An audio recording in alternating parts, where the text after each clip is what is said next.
gitu. Lebih baik kasih yang bottom atau yang up sekalian yang nggak masuk akal. Kenapa?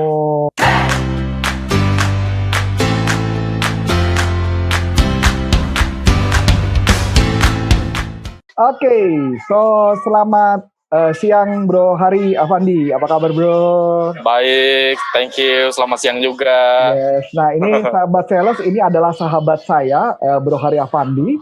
Ini adalah orang yang bisa saya katakan beliau adalah pakar marketing dan selling khususnya untuk properti. Karena saya sendiri pun pernah belajar dengan beliau. Jadi karena banyak beberapa pertanyaan-pertanyaan tentang properti, menurut saya nggak eligible untuk menjawabnya karena Bro Hari Afandi adalah lebih eligible untuk menjawabnya. Punya knowledge yang lebih dan saya pikir knowledge-nya bisa sering dibagikan gitu loh Bro ya. Bisa aja. Siap. Sebelum Anda lanjut nonton video ini, silakan Anda subscribe, like, dan share kepada teman-teman Anda sehingga channel ini bisa bertumbuh.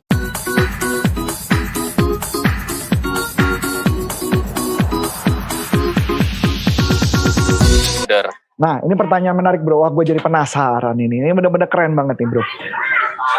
Ada rumah nih Bro. Ada rumah. Ya. Rumah second ya.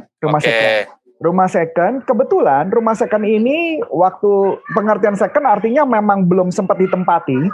Rumah itu beli sama developer. Dan kebetulan dapurnya nggak ada Bro. Nah, jadi memang ada titik airnya, tapi nggak ada dapurnya. Kalau mama kondisi kayak gitu, menurut lo apa yang akan lo lakukan, Bro, as a salesperson, Bro? Ya, tidak semua konsumen ingin gratis ya, brother ya. Ya. Tapi yang paling penting apa yang dia mau itu bisa ada.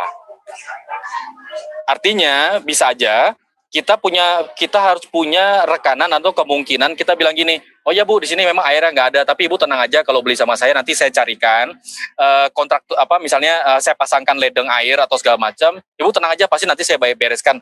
Tapi mohon maaf ya Bu ya, nanti biayanya saya tambahkan. Nanti Ibu langsung bayar aja. Nanti langsung Ibu bayar aja sama rekanan saya misalnya. Ibu ngomong aja harganya sama dia. Kita ngomong servisnya. Ngomongnya ke servisnya gitu. Jadi kan nggak semua harus kita tambahkan pakai uang kita atau kita todong yang punya rumah kan gitu kan.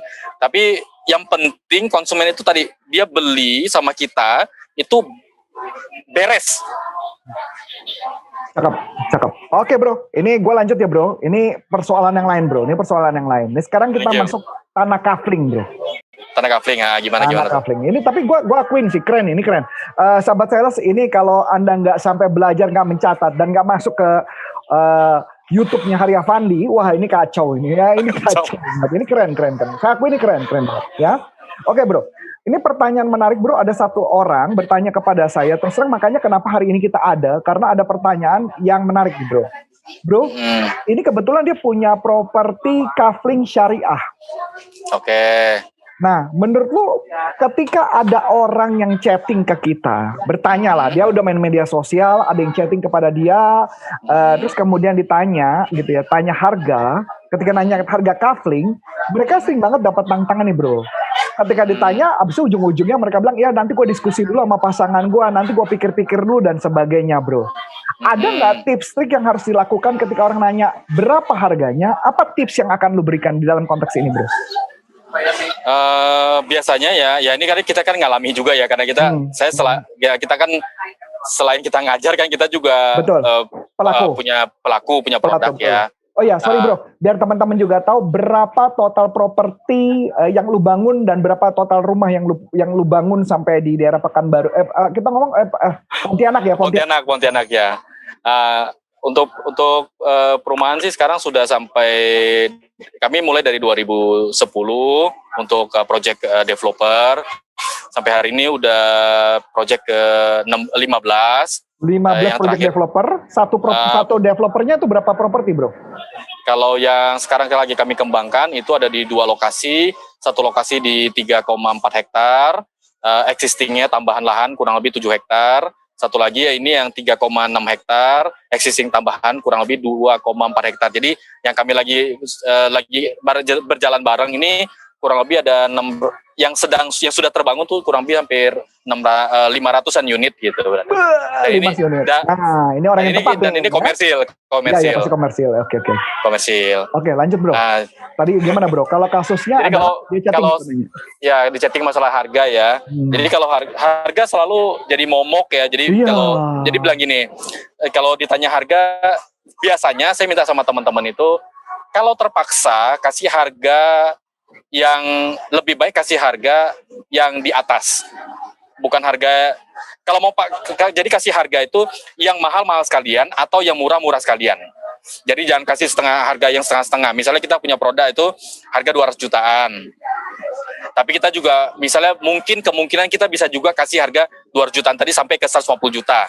Atau kita juga 200 juta itu bisa juga jadi 300 juta misalnya. Ya kalau bisa jangan kasih harga yang so-so di tengah-tengah, karena dia juga nggak akan, teman-teman udah kasih harga biasanya pasti juga tidak dapat jawabannya. Lebih baik kasih harga yang bottom sekalian atau yang up sekalian. Jadi dia shock. Kalau dia lihat mahal, bagus, dia tanya kok mahal amat, nah, berarti kan ada pertanyaan berikutnya daripada atau murah gitu. Misalnya, oh ini harganya berapa? Oh kafling DC cuma 100 jutaan, padahal yang lain mau misalnya 200 sampai 300 jutaan. Oh, shock ya. Jadi shock efek ya. Shock efek, betul. Jadi lebih baik mereka bertanya ya. Ya, lebih baik kan mereka bertanya, ada shock efeknya daripada lu kita kasih tahu so-so ya harganya 200 jutaan ya biasa-biasa, berarti kita ngizinkan dia untuk biasa-biasa aja, tidak merespon kita kan gitu. Lebih baik kasih yang bottom atau yang up sekalian yang nggak masuk akal. Kenapa? Karena dia juga bilang masuk akal tidak masuk akal, tetap harus ketemu kita kan gitu. Harus lihat produknya. Iya benar sih. Kalau murah banget atau mahal banget bisa ketemu. Tapi kalau di sosial dan tidak ketemunya tinggi ya. Iya gitu. Ya lebih baik tadi jangan sekali lagi orang sales itu tidak boleh mudah baper lah gitu. Jadi kalau nggak begitu ditanya harga nggak direspon lagi, ya pindahkan aja database-nya itu ke follow up kedua gitu loh. Jadi kita juga hemat waktu. Kita juga bisa optimal berikan yang ketika ketemu rezeki kita, karena kita percaya ya kita sudah sehebat mungkin, tapi kadang kalau Tuhan belum kasih rezeki kita lewat database yang bagus, ya kita mau follow up kayak apapun tetap nggak akan terjadi kan gitu, brother. Oke, pertanyaan gue yang berikutnya bro. Sebenarnya gue nggak tahu ya kalau di konsep lo itu ketika ada orang yang bertanya, selain tadi dengan show effect gitu ya, wow effect lah. Kalau saya bilang wow effect aja lah ya. Wow, kayaknya keren juga namanya wow effect. Ada nggak teknik lain, misalkan lu menggali kebutuhan mereka dulu dan sebagainya, bro? Atau jadi ada. Jadi tentu ya kalau via chat atau by phone tentu kan punya kekurangannya juga ya. Tapi lebih baik sebenarnya, makanya kan ada QA. Kalau bisa dibuat dulu QA-nya gitu, dibuat dulu skripnya, sales skripnya dibuat. Jadi minimal tuh sales script itu kan dari kumpulan-kumpulan yang sudah kita tahu jawabannya kayak apa. Nah, jadi kita karena pasti punya keterbatasan dalam menggali ketika itu bentuknya online. Nah, tapi buatlah yang efek-efek yang kejut gitu loh, kayak wow effect lah contohnya, shock effect gitu. Nah, terus buat program yang punya kejutan. Jadi gali itu sisi lain gitu. Jadi kalau percuma digali tapi ternyata nggak ngefek kan percuma juga. Jadi lebih baik di online misalnya, di chat segala macam. Pokoknya grab aja dia mau datang ke lokasi atau tidak. Oke. Dia paham nggak dengan program kita gitu aja. Oke. Kalau misalkan kita contoh ya, ini kita contoh. Nanti saran saya, ini perusahaan ini kayaknya perlu kontak lu nanti harusnya, saran gue ya. Jadi orang ini memang harus kontak Bro Pandi nih harusnya. Pertanyaan gue begini bro, contoh. Kalau tanah kafling syariah, ketika mereka nanya harga, ya, pengalaman lu kira-kira wow efek apa yang akan lu ajukan? Begitu nanya, berapa sih harga kaflingnya? Apa yang akan lu buat wow efeknya? Mungkin ada pengalaman lu bro? Ya, yang kalau mungkin konteksnya langsung ke syariah ya, brother ya. Boleh. Kalau ke syariah, sekali lagi bukan hanya masalah harga, karena itu masalah prinsip dan ideologi. Oh iya ya, benar juga ya. Tentu ini berarti kan artinya variabel mendukung sampai dia terjadi penjualan jauh lebih besar Oh iya bener juga ya. Wow-nya Karena di situ itu ya. Oke. karena itu variabel. Karena itu variabel. Oh. Ya, karena salah satu instrumen dengan cara properti kita syariah itu berarti sudah variabel. Variabel Oh. baru atau cantolan baru, cantolan-cantolan yang membuat kemungkinan penjualan itu Closing-nya transaksi tinggi. lebih Oh banyak, iya iya closing bener, tinggi bener, bener. dibanding yang standar dan biasa-biasa saja. Target audiensnya Nah, pun udah jelas itu ya. target audiens jelas. Yang penting sekali lagi bisa membuktikan benarkah itu Syariah. prosesnya syariah. Yes. Jadi kalau masalah udah syariah, baru kita ngomong harga kan gitu, brother. Jadi karena ideologi itu yang paling tinggi kan. Oh iya, jadi jangan ngomong harga dulu, tapi ngomongin tentang syariahnya. Kenapa dia syariah? Iya. Ya, sekarang kita ideologi udah bagus, prosesnya udah bagus, udah rapi. Kita pun sebagai yang punya juga nggak mungkin mau jual murah dong. Nggak. Ya. Kita harus meyakinkan ya. Ya. Dan kita kan nggak mungkin juga mendelivery produk yang murah, tapi abal-abal kan nggak mau dong. Betul. Nah, jadi kita pun tidak boleh membuka, misalnya yang sudah memang terjadi, yang abal-abal juga kan tidak perlu kita buka. Yang paling penting fokus ke bisnis prosesnya kita gitu, prosesnya service kita. Itu benar-benar syariah kah? Cara kita syariah kah? Aspirasi kita syariah kah? Harga kita baru kita sampaikan gitu. Dapat. Jadi penekanannya adalah dari urutan tersebut semuanya udah syariah atau belum. Nah, pertanyaan terakhir nih, Bro. Pertanyaan terakhir. Tapi gue terus terang keren sih, Bro. Ini keren banget dan gue pernah menginterview beberapa orang dan which is menurut gue ini membuka pikiran sih, Bro. Bukan karena kita di sini gue ketemu lu nggak, tapi membuka pikiran. Ini keren banget sih, Bro. Ya. Teknik follow up, Bro. Teknik follow up user atau customer. Bagaimana, Bro? Yang harus dilakukan? Gua nggak tahu, mungkin ada tips-tips khusus bagaimana cara follow up, Bro. Ya. Mudah-mudahan membantu teman-teman ya. Pada biasanya saya di kelas, saya sampaikan ke teman-teman, follow up itu paling lama 3 kali 24 jam. Ketika itu menjadi database. Jadi jangan pernah terlalu lama. Misalnya kita bilang, oh nantilah, biasanya kan kalau kita sales itu kan paling males tuh kalau disuruh follow up terus, takutnya nggak enakan. Selalu bahasanya takutnya nggak enakan. Sekarang lebih nggak enak mana kalau ternyata di follow orang lain gitu. Sakit. Gitu ya. Iya. Karena selama kita tahu cara jualan kita baik dibanding yang lain, lebih sopan, produk kita juga menguntungkan bagi dia, hanya dia perlu waktu nunggu saja. Ketiga prosesnya kita lakukan juga dengan tepat. Cara follow up kita juga tentu kan kita perlu pikirkan. Jadi kita perlu pede dulu sebelum kita melakukan itu semua.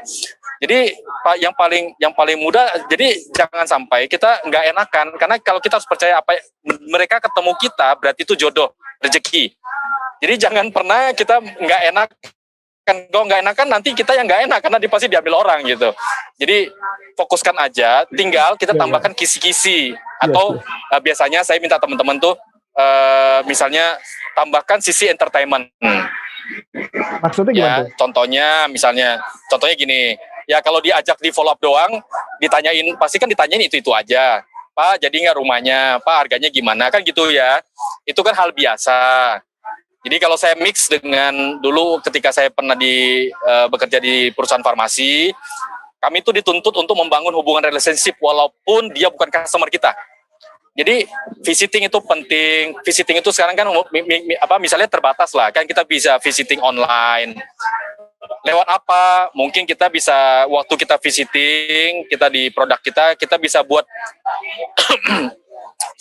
kita bisa misalnya buat Zoom meeting, di mana di situ kita bisa presentasi produk kita, bukan presentasi lah, artinya mungkin kita view video, kita kirim video ngevlog kayak kita contohnya.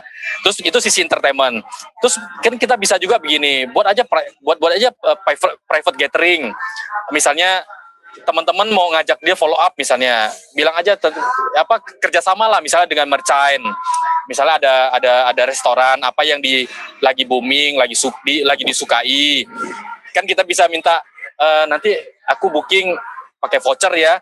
Nanti ku undang siapa yang customer saya, nanti saya kasihin voucher makan di sana. Kan lebih enak, prosesnya lebih enak. Baru di situ itu juga follow up gitu. Jadi follow up itu bukan hanya di telepon atau di chat WA karena ya siapa kita gitu ya. Kita ini kan transnya kita mau jual, sedangkan dia kan belum tentu mau beli. Kita paham nggak dia lagi repot misalnya, dia lagi ngasuh anaknya, dia lagi kerja, kan transnya begitu banyak tuh. Jadi lebih baik ya carilah hal-hal yang lebih inovatif, lebih kreatif gitu. Membuat follow up itu jauh lebih berwarna lah gitu. Oke, thank you bro. Ini informasinya sudah cukup bro, kayaknya cukup banyak banget. Saya dapat banyak informasi bro. Tapi tolong setelah kita selesai ini, kita jangan keluar dulu bro. Gue ada yang mau gue tanyakan khusus kepada lu bro, boleh ya? Bro. Oh siap, ya, boleh. Nanti ada yang gue mau tanya. Oke, so itu aja mungkin yang mau saya sharingkan dan Bro Hari Afandi, ini keren banget teman-teman. Jangan lupa untuk masuk ke YouTube-nya beliau dan Andi nanti akan dapat pembelajaran lebih luar biasa. So, saya Antonius Arif dan Bro Hari Afandi mengucapkan terima kasih, sukses buat Anda dan sampai jumpa. Salam Hari Afandi. Bye-bye.